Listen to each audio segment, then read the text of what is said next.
তো ইংরেজিতে শেখানোর আমার কাছে দুটি তত্ত্ব আছে। প্রথম তত্ত্ব হলো আপনি যা বলতে চান তা বলুন, মানে what you want to talk talk. এবং দ্বিতীয় তত্ত্ব হলো 1 2 3। 1 2 3 হলো সিকোয়েন্স, মানে আপনাকে 1 2 3 এই সিকোয়েন্সে সেন্টেন্সটাকে সাজাতে হবে, বা 3 2 1 বা 2 1 3 করলেও হবে না। এটা একটা বড় কথা। যেটা হচ্ছে ফার্স্ট থিওরি হচ্ছে what you want to tell tell, এবং সেকেন্ড থিওরি হচ্ছে আপনার 1 2 3 থিওরি। কিছু কমন শব্দ রয়েছে যেগুলো আমাদেরকে শিখতে লাগবে, সেগুলো আমরা প্রতিদিনের জীবনে ব্যবহার করি।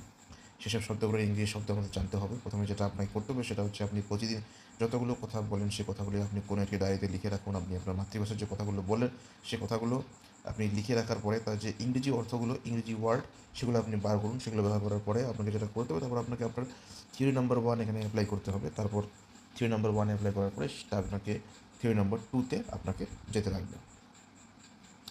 একটা উদাহরণস্বরূপ, সে তার গার্লফ্রেন্ড হয়।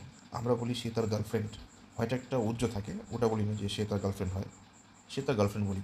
তো যেটা প্রপার গ্রামাটিক্যাল সেটা হচ্ছে সে তার গার্লফ্রেন্ড হয়।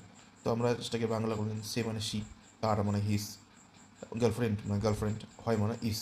তো এটা আমরা মিনিংগুলো বার করে নিলাম। এবার আমাদের ওটাকে 1 2 3 থিওরিতে সাজাতে হবে, মানে subject plus verb plus object. Subject হচ্ছে যে সবথেকে গুরুত্বপূর্ণ লোক একটি সেন্টেন্সের মধ্যে, বাক্যের মধ্যে। তো এখানে হচ্ছে সে হচ্ছে সবথেকে গুরুত্বপূর্ণ লোক। তো সেটা সাবজেক্ট। তারপরে বলেছে ভার্বটা আগে আসবে না, কোনো কিছু হওয়া মেইন, কোনো বাক্যতে কী হচ্ছে বা কী কাজ হচ্ছে, কী করা হচ্ছে সেটা একটা ব্যাপার, বা মেইন যে লোকটা সে কোনো কাজ করতেছে বা সে কোনো কিছু আসতেছে বা হচ্ছে। তো এখানে ইজ। তারপরে যেটা অবজেক্ট হচ্ছে হিজ গার্লফ্রেন্ড। তো সি ইজ হিজ গার্লফ্রেন্ড, এটা হচ্ছে গ্রামাটিক্যালি কারেক্ট একটি উদাহরণ। নেক্সট উদাহরণে আমরা যাচ্ছি, তুই আমাকে কলেজে নোটস দিবি।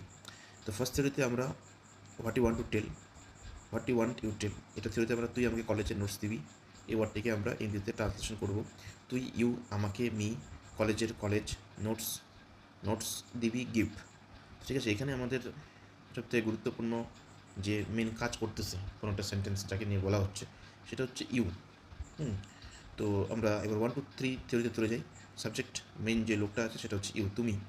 হ্যাঁ, তারপরে আছে ভার্ভ, মানে কী হচ্ছে বা সব থেকে গুরুত্বপূর্ণ কী কাজ করা হচ্ছে একটা শব্দে।